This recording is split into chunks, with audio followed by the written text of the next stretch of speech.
Azizabad block 2 के मकीनों की जिंदगी अजीरन बनकर यूसी 5 और 6 में पानी की लाइन बिछा दी गई, मगर पानी ना मिला। 40 से ज्यादा घरों के मकीन 2 माह से पानी की बूंद बूंद को तरस गए।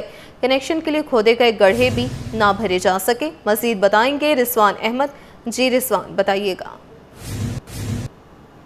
जी बिल्कुल, इस वक्त मैं मौजूद हूँ गुलबर्ग टाउन की यूसी 5 और 6 के दरमियानी शाहराह पर, और यहाँ पर सूरत हाल ये है कि Karachi water and sewerage corporation का काम जो है वो गुलबर्ग टाउन ने अंजाम दिया था, जो कि अधूरा दिया गया है, जिसके नतीजे में 40 से 50 घराने शदीद किल्लत आब से दोचार हैं। पानी की लाइन यहाँ पर डाली गई थी, लेकिन 2 गलियों में जो है वो कनेक्शन नहीं किया गया है। मेरे कैमरामैन अमजद अगर आपको दिखा सकें, जगह जगह इस किस्म के गड्ढे कर दिए गए हैं, और जो कि तवील अरसे से यहाँ पर इसी तरह ख़तरनाक अंदाज में खुले हुए हैं, जिससे कोई भी हादसा जन्म ले सकता है।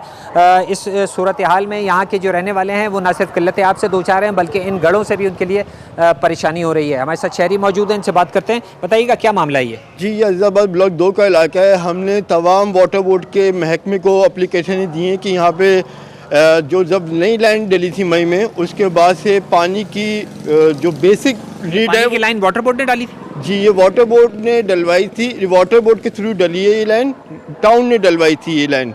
अब यहाँ पे जो एक को बेसिक मसला था, जो 8 इंच की लाइन थी उसे 6 इंच कर दिया, और जो 2 गलियों हैं उनमें जो है लेवलिंग का मसला हो गया है कि इस वजह से पानी इन गलियों में आ ही नहीं रहा। यानी कि आप ये देख लें कि अभी ठंड का माहौल है, तो सूरत हाल अभी पानी की नहीं आ रही। इस पर हमने रिमार्क्स भी लिखवाए हुए चीफ इंजीनियर के, आप ये देख सकते हैं लेटर में, उस पर पूरा डॉक्यूमेंट पे पूरा लिखा हुआ है कि इस पर फौरी तौर पे एक्शन लिया जाए। रही बात वॉलमैन की, तो वॉलमैन अपने हिसाब से चूड़ियाँ खोलता है, जहां अपनी मर्जी से पानी वहां चला रहा है। बिल्कुल, वॉल टेम्परिंग भी जो है यहाँ पर हो रही है, और इसके साथ साथ Karachi water and sewerage corporation ने जो गुलबर्ग टाउन के ताउन से लाइन बिछाई थी, उस लाइन का हजम भी छोटा कर दिया गया है। 2 गलियों में कनेक्शन का सिलसिला बदस्तूर 6 माह से रुका हुआ है, जिसकी वजह से 40 से 50 घरानों के मकीन जो हैं वो शदीद परेशान हैं। फौरी तौर पर मुतालबा किया जा रहा है कि इनके कनेक्ट आएँ, और उसके साथ साथ ये जो खतरनाक अंदाज में खुले हुए गड्ढे हैं इनको फिल किया जाए। जी, गुड्स कैरियर एसोसिएशन का मुतालबात की मंजूरी तक हड़ताल जारी रखने का ऐलान। General secretary goods carrier association Nadeem Arai ने कहा कि पंजाब हुकूमत ट्रांसपोर्टर्स के साथ नाइंसाफ़ी और सख्तियां कर रही है। नदीम अराई ने खबरदार किया कि अगर हालात बेहतर न हुए तो हड़ताल का दायरा कार बढ़ सकता है। काविश मेमन से तफसीलात जानते हैं। काविश, आगाह कीजिएगा। जी बिल्कुल, देखें, गुड्स ट्रांसपोर्टर्स की हड़ताल 5वें दिन में दाखिल हो गई है, लेकिन दूसरी जानिब हम देख रहे हैं कि हुकूमत टस से मस होने को तैयार नहीं है। गुड्स ट्रांसपोर्टर्स के जो मुतालबात हैं उस पर ताहाल ना तो सुना गया है, ना ही उस पर अमल दरामद नजर आ रहा है। मुज़ाकराती कमेटी भी तश्कील दी गई, कई बार मुज़ाकरात भी हुए, एहतजाज के ऐलानात भी हुए, लेकिन इस पर कोई हतमी तौर पर कोई नतीजा सामने नहीं आ सका। इसी हवाले से मेरे साथ नदीम आराई मौजूद हैं, जो कराची गुड्स कैरियर एसोसिएशन को देखते हैं। नदीम साहब, बताइएगा, लॉन्ग मार्च का आप लोगों ने अनाउंसमेंट भी की थी, लेकिन कल मामले खुसूसी किया वज़ीर आला के, कहाँ तक पहुंचे मामला? देखें जी, हमने जो मार्च का ऐलान किया था वो इसलिए किया था कि हम सोए हुए हुक्मरानों को जगा सकें, लेकिन सिंध गवर्नमेंट के मुशीर आए, हमारे एमपी भी हैं अस्कानी साहब, उन्होंने ये दरख्वास्त की। अच्छा, हमें सिंध गवर्नमेंट से इतनी ऐसा परेशानी नहीं है, इसलिए परेशानी नहीं है कि सिंध गवर्नमेंट हमारी बात सुनती है, हमारे जब भी इश्यूज़ होते हैं वो हमारी बात सुनते हैं और बीच का रास्ता निकालते हैं। लिहाजा हमने फिर ये मौखर किया उनकी रिक्वेस्ट पे, क्योंकि हम नहीं चाहते हम कराची के शहरियों को तंग करें, हम नहीं चाहते कि हम पाकिस्तान के सिस्टम को ख़राब करें। मुझे ये बताएं, पाकिस्तान का कोई शहरी हमारे इस मुतालबे की मुखालफत करेगा कि हमारे ड्राइवरों को लाइसेंस जारी किए जाएँ?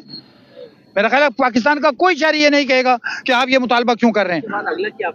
देखिए जी, अगला प्लान बिल्कुल यही है कि हम बिल्कुल हड़ताल पे बैठे, हम बिल्कुल अपना कारोबार नहीं करेंगे, और वक्त के साथ साथ जब लोगों को एहसास हो रहा है, जो शुरू में कुछ लोग इस हड़ताल को नहीं समझ रहे थे, आस्ता आस्ता सब लोग हमारे साथ आज शामिल हो रहे हैं, और ये हड़ताल आगे बढ़कर ऐसा ना हो कि रक्षा, टैक्सी और दीगर चीज़ें भी जो हैं वो बंद हो जाएं। पोर्ट पे बिल्कुल कारोबार बंद है जी।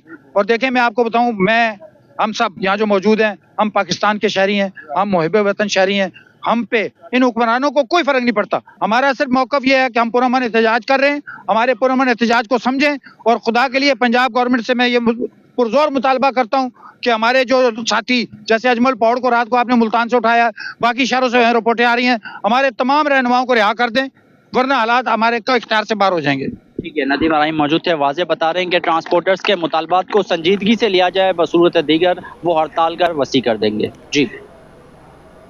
गुड्स ट्रांसपोर्ट की हड़ताल से बरामदात की तरसील रुक गई। नकाटे के सदर फैसल मुइज़ ने हुकूमत से गुड्स ट्रांसपोर्ट की हड़ताल फौरी खत्म कराने का मुतालबा कर दिया।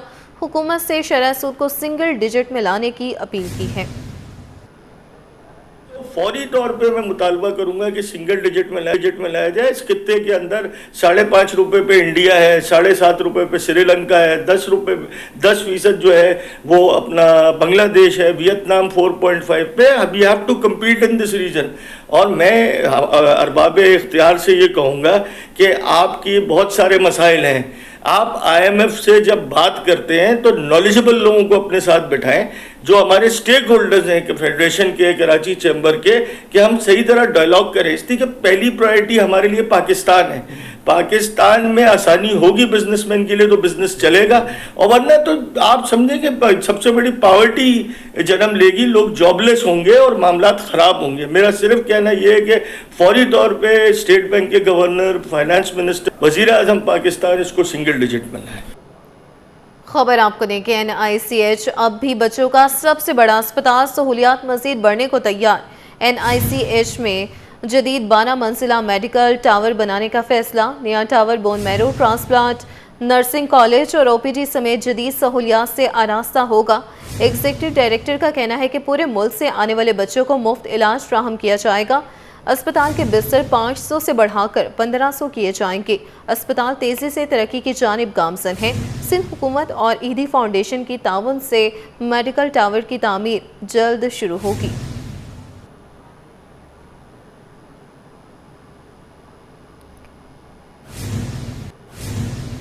शहर कायद में खुले मैनहोल और नाले खौफ की अलामत बन गए। कस्बा कॉलोनी में रात गए घर से बच्चा गायब होने पर उसको नाले में गिरने की अफवाह फैली।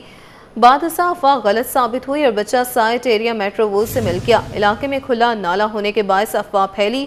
इलाका मकीन खुले नाले के मामले पर बरस पड़े। तफसीलात बता रहे हैं उसामा मलिक। उसामा बताइएगा। बिल्कुल देखिए, खुले मेन होल जो है वो शहर कायद में एक बच्चों के लिए ख़ास तौर पर दुश्मन है। एक नन्हे इब्राहिम के बाद जो सानेहा हुआ उसके बाद जो है वो मज़ीद भी मेन होल पर काम किया जा रहा है। लेकिन इस वक्त जो है वो कस्बा कॉलोनी में पूरा नाला खुला हुआ है और इस वक्त यहाँ पर रेस्क्यू ऑपरेशन किया जा रहा था। बताया जा रहा था कि बच्चा जो है वो इस नाले में गिर गया, लेकिन खुशकिस्मती की बात यह कि वो बच्चा मिल गया। मेरे कैमरामैन आपको दिखाएंगे, ये पूरा जो नाला है वो खुला हुआ है और सूरत हाल ये कि पूरा ये जो आबादी आती है उसके बाद से जो है वो पूरा नाला खुला हुआ है। वहाँ से पूरी उस जानिब भी जो है वो छत खुली हुई है। यही बताया जा रहा था कि बच्चा जो है वो उसमें से यहाँ पर गिर गया है, लेकिन खुशकिस्मती की बात यह कि अब बच्चा जो है वो बच गया है। मैं यहाँ पर कुछ इलाका मकीन मौजूद है, उनसे जानने की कोशिश करते हैं। बताइएगा कब से ये सूरत हाल है और क्या है यहाँ पर, कब से दीवार नहीं खड़ी करी है? ये तकरीबन इसके 2 साल हो गए ये नाला खुला हुआ है और इसमें ये एक बच्चे की बात नहीं, इसमें हर हफ्ते में बच्चे गिरते रहते और इसका कोई बनाने वाला है ही नहीं और कोई देखने वाला है ही नहीं। हम तो बस ये आशा करते कि कोई बनाने वाला हो जाए। कभी कंप्लेन वगैरह नहीं की? कंप्लेन बहुत की है, लेकिन अब बहुत कंप्लेन की है, लेकिन कोई भी आता नहीं है बनाने के लिए। अगली बार अगर बच्चा गिर गया उसका जिम्मेवार फिर कौन होगा? ये हम लोगों ने कई बार बोले कि यहाँ ये हमारे लिए ठीक कर दो, लेकिन कोई एक्शन नहीं ले। बिल्कुल देखिए, शहरी हमारे साथ मौजूद थे, उनका यही कहना है कि पहली मरतबा ऐसा नहीं हुआ, सुबह से रेस्क्यू ऑपरेशन जारी था, लेकिन इसके बावजूद जो है वो मुतादिद मरतबा पहले बच्चे गिर चुके हैं, खवातीन भी गिर चुकी हैं, लेकिन 2 साल हो गए हैं, कोई जो है वो इसको बनाने को तैयार नहीं है। इनका यही मुतालबा है कि इसको फौरी उठाया जाए ताकि खुदा ना खास्ता कोई बड़ा हादसा पेश ना आए। जी। शहर के इंफ्रास्ट्रक्चर की बहाली के लिए मेयर कराची इन एक्शन बल्दिया उस्मा कराची के महकमा इंजीनियरिंग ने अजीमपुरा फ्लाईओवर की तामीर से मुतालिक टेंडर जारी कर दिया। अजीमपुरा फ्लाईओवर शाहरा भुट्टो को एयरपोर्ट इंटरचेंज के जरिए शाहरा फैसल से जोड़ने में मददगार साबित होगा। हमारे नुमाइंदे शुएब मुख्तार इस वक्त तर्जुमान बल्दिया उस्मा कराची दानियाल अली शान के साथ मौजूद हैं। मज़ीद तफसीलात उनसे जान लेते हैं। शुएब बताइएगा क्या कहना है उनका? जी बिल्कुल, शहर के इंफ्रास्ट्रक्चर की बहाली के लिए मेयर कराची बैरिस्टर मुर्तज़ा वहाब जो है काफ़ी मुतहरिक दिखाई देते हैं। बल्दिया उज़्मा कराची के महकमा इंजीनियरिंग ने अजीमपुरा फ्लाईओवर की तामीर से मुतालिक बाकायदा तौर पर टेंडर भी जारी कर दिया है। हमारे साथ बात करने के लिए मौजूद हैं तर्जुमान बल्दिया उज़्मा कराची दानियाल अली शान। दानियाल साहब, ये बताइएगा ये जो फ्लाईओवर है कितनी रकम से जो है वो तैयार किया जाएगा और कौन कौन से मनसूबे हैं बल्दिया उज़्मा कराची जो शहर में शुरू करने जा रही है? जी शुएब, सबसे पहले थैंक यू सो मच। जिस तरह आपने जिक्र किया कि जब अजीमपुरा फ्लाईओवर बनने जा रहा है, तो मैं इसके बताते चलूँ उसके बारे में कि शाहराह भुट्टो में से अपना एयरपोर्ट से कनेक्टिविटी के लिए और अपना टाइम डिस्टेंस मज़ीद कम करने के लिए बल्दिया उज़्मा कराची ने फैसला किया है और 1.47 बिलियन 1 अरब 47 करोड़ की लागत से ये फ्लाईओवर बनेगा, जो हम कोशिश करके 1 साल में इसको मुकम्मल कर देंगे। और कौन कौन से जी, इसके साथ जो शहर की जो अपना बिजनेस एरिया कमर्शियल हब है, उनकी रिहेबिलिटेशन के लिए भी हमने 2 टेंडर इशू कर दिए 300 मिलियन के। टोटल वो 60 करोड़ के 2 प्रोजेक्ट हैं। हमने उसको ये अपना एनुअल कॉन्ट्रैक्ट में रखा है ताकि जो उसको खूबसूरती को मज़ीद बढ़ाया जाए, जो इंफ्रास्ट्रक्चर है वहाँ पे उसको मज़ीद बेहतर करें, जो भी हमारे शहर के कमर्शियल हब्स हैं। और जी बिल्कुल, इनका यही कहना है कि शहर के तिजारती मराकज़ की सड़कों की बहाली पर भी जो है वो काम किया जाएगा। कराची शहरियों को सहूलियात की फराहमी के लिए हर मुमकिन इक़दामात उठाएगी। कत्ल, इक़दाम कत्ल और पुलिस मुकाबले का मुकदमा एडिशनल डिस्ट्रिक्ट एंड सेशन जज शर्की की अदालत में समाअत। गवाहान की अदम हाजिरी पर तफ्तीशी अफसर को शोकस नोटिस जारी कर दिया गया। अदालत ने गवाहान को गिरफ्तार करके पेश करने का हुक्म दे दिया। मज़ीद तफसीलात बताएंगे जवाद आसिफ। जवाद बताइएगा। जी बिल्कुल, कत्ल इक़दाम कत्ल और पुलिस मुकाबले का मुकदमा है। एडिशनल डिस्ट्रिक्ट एंड सेशन जज शर्की की अदालत में केस की समाअत हुई। समाअत के दौरान मुल्ज़िम अली शेर को जेल हुक्काम ने वीडियो लिंक के ज़रिए अदालत में पेश किया है। मुल्ज़िम के ख़िलाफ़ 2 मुकदमात थे और दोनों को ज़म कर दिया गया और उन मुकदमात का जो ट्रायल एक ही अदालत में चलेगा। समाअत के दौरान गवाह वसी अदालत में पेश हुआ, जिसका बयान अदालत ने मुल्ज़िम के ख़िलाफ़ कलम बंद कर लिया, जबकि केस के दीगर गवाहान हाजिर ना होने पर अदालत को इजहार तशवीश हुई है और अदालत ने इस केस के जो तफ्तीशी अफसर हैं उन्हें शोकाज नोटिस जारी करते हुए जवाब तलब कर लिया है। और अदालत ने फैसला किया है, तफ्तीशी अफसर को हुक्म दिया है कि अगर गवाह पेश नहीं होते तो उनकी गिरफ्तार करके अदालत में आइंदा समाअत पर पेश किया जाए। अदालत ने समाअत 8 जनवरी तक मुलतवी कर दी है। मुल्ज़िम को दोबारा अदालती रिमांड पर जेल भेज दिया गया। मुल्ज़िम के खिलाफ ये मुकदमा थाना बहादुराबाद में दर्ज किया गया था। जी खबर आपको दें कि मेयर कराची की अपोजिशन लीडर सैफुद्दीन एडवोकेट के घर आमद। मेयर कराची की सैफुद्दीन एडवोकेट की वालिदा के इंतकाल पर ताज़ियत, मरहुमा की मग़फ़िरत और बुलंद दर्जात के लिए फातिह ख्वानी की गई। अपडेट करते चले, मेयर कराची के अपोजिशन लीडर सैफुद्दीन एडवोकेट के घर आमद हुई है। मेयर कराची की सैफुद्दीन एडवोकेट की वालिदा के इंतकाल पर ताज़ियत की गई है। मरहुमा की मग़फ़िरत और बुलंद दर्जात के लिए फातिह ख्वानी भी की गई। अपडेट्स करते चलें कि दुख की घड़ी में सोगवार ख़ानदान के साथ हैं। मेयर कराची का ये कहना है, मेयर कराची के अपोजिशन लीडर सैफुद्दीन एडवोकेट के घर आमद हुई है। मेयर कराची की सैफुद्दीन एडवोकेट की वालिदा के इंतकाल पर ताज़ियत और गहरे दुख का इजहार है। मरहुमा की मग़फ़िरत और बुलंद दर्जात के लिए फातिह ख्वानी भी की गई है। मेयर कराची बैरिस्टर मुर्तज़ा वहाब के अपोजिशन लीडर सैफुद्दीन एडवोकेट के घर आमद हुई है। मज़ीद तफसीलात जान लेते हैं शुएब मुख्तार से। शुएब, अपडेट कीजिएगा। बिल्कुल, मेयर कराची बैरिस्टर मुर्तज़ा वहाब जो है अब से कुछ देर कबल opposition leader Baldia Uzma Karachi Saifuddin advocate की रिहाइशगाह पहुंचे थे। मेयर कराची की सैफुद्दीन एडवोकेट की वालिदा के इंतकाल पर बैरिस्टर मुर्तज़ा वहाब ने जो है उनसे ताज़ियत की है और गहरे दुख और अफसोस का इजहार किया है। मेयर कराची ने इस मौके पर मरहुमा की मग़फ़िरत और बुलंदी दर्जात के लिए फातिह ख्वानी भी की है। बैरिस्टर मुर्तज़ा वहाब का कहना है कि वालिदैन का साया अजीम नेमत है, उनके कोई नेमो बदल नहीं। अल्लाह ताला मरहुमा को जन्नतुल फिरदौस में आला मुकाम अता फरमाए। दुख की इस घड़ी में हम सोगवार खानदान के साथ खड़े हैं। अब से कुछ देर कबल जो है barrister Murtaza Wahab opposition leader Baldia Uzma Karachi Saifuddin advocate की रिहाइशगाह पहुंचे थे, जहाँ उन्होंने सैफुद्दीन एडवोकेट से उनकी वालिदा के इंतकाल पर जो है ताज़ियत की है और गहरे दुख और अफसोस का इजहार किया है। जी शुएब मुख्तार अपडेट कर रहे थे, शुक्रिया। सिटी 21 की काविश रंग ले आई। खूनी हादसात का सबब बनने वाले कट को इंतजामिया ने बंद कर दिया। मलीर में देरीना मसला हल करवाने पर अवाम का सिटी 21 की टीम का वालिहाना इस्तकबाल। फूलों की पत्तियां निछावर बेगम खुर्शीद रोड का RCD चौक का कट खूनी चौक बना हुआ था। रिजवान अहमद की ये रिपोर्ट। कराची के मसाइल हल करने में सिटी 21 पेश। मलीर में देरीना मसला हल करवाने पर अवाम ने सिटी 21 की टीम का वालिहाना इस्तकबाल किया। फूलों की पत्तियां निछावर की इलाका सिटी 21 जिंदाबाद के नारों से गूंज उठा। सिटी 21 जिंदाबाद। सिटी 21 पर खबर चली तो इंतजामिया को होश आया। मलीर कालाबोट ता मेमनगोट जाने वाली बेगम खुर्शीद रोड के RCD चौक के कट को बैरियर लगाकर बंद कर दिया, जिससे शहरी हादसा और ट्रैफिक जैम के मसले से महफूज हो गए। यहाँ के जो एयरपोर्ट की आवाम थी, Malir cantt, model colony, Saudabad, S1 और अपने कहते हैं शाह फैसल हो गई, कोरंगी हो गई, बहुत सारी आवाम थी। अब आप देखें ना कि लोग खुशी से आप लोगों पे पत्तियों के निछावर कर रहे हैं। उसका मकसद यही है कि हमारा देरीना मसला जो यहाँ पे हमें घंटों लग जाते थे ट्रैफिक जाम में, अल्हम्दुलिल्लाह वो मसला हमारा हल कर दिया। शहरियों ने सिटी 21 के तवस्सुत से इंतजामिया से मजीद मुतालबा किया कि वो रॉन्ग साइड ड्राइविंग का सिलसिला भी खत्म कराएं। इसका मसला हल हुआ, माशाल्लाह हम बहुत मुबारकबाद पेश करते हैं सिटी 21 को और बड़ा शुक्रगुजार है। और यहाँ पर जो है यू टर्न की वजह से जो है रॉन्ग साइड बहुत ज़्यादा इस्तेमाल किया जा रहा है रोड का, तो लिहाजा हमारी आप लोगों से गुजारिश है कि इस मसले को भी जो है ट्रैफिक कंट्रोल के जरिए जो है कंट्रोल कराया जाए। शहरियों का कहना था कि देरीना मसला हल होने पर मुतमईन है। इनकी जानिब से सिटी 21 की टीम का खुसूसी शुक्रिया अदा किया गया। कैमरामैन अमजद अली के साथ रिजवान अहमद, सिटी 21।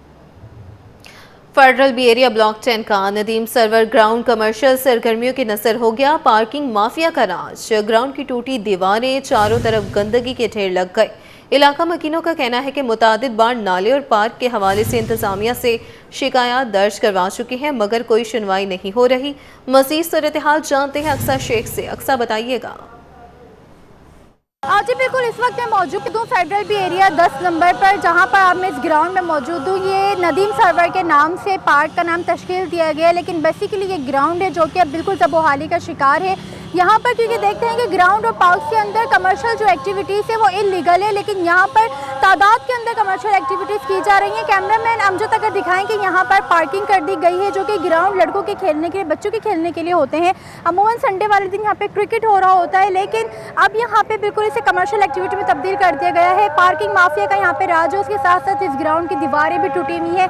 कचरा और गंदगी इतना है यहाँ पे कि गंदगी के ढेर लगे हुए हैं और गलाजत, ताफुन, बदबू ज़्यादा यहाँ पर हो रही है कि यहाँ के जो रिहायशी हैं उनको काफ़ी परेशानी का सामना। हमने यहाँ से अहले मोहल्ला से बात करने की कोशिश की, लेकिन वो यही कह रहे हैं कि हमने मुतादिद बार शिकायत दर्ज करवाई है, लेकिन उसके बावजूद कोई सुनवाई नहीं हो रही है। कि हम वहाँ पे टाउन ऑफिस जाके भी थक गए हैं, लेकिन यहाँ पर जो पार्किंग माफिया का राज है वो नहीं ख़त्म हो रहा।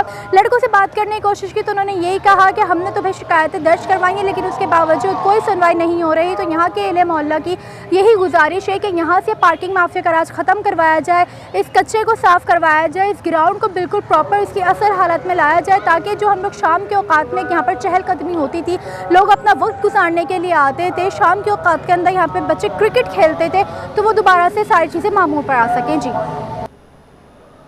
इंतजामिया के अदम तवज्जुही ने शहर के पार्क उजाड़ दिया। अजीज़ाबाद नंबर 2 का पार्क भी खस्ता हाल हो गया। घास और बेंचेस ही बाकी रह गए। इलाका मकीन कहते हैं पार्क को कोई पूछने वाला नहीं। मज़ीद जानते हैं नुमाइंदा दुआ शकील पराचा से। दुआ बताइएगा।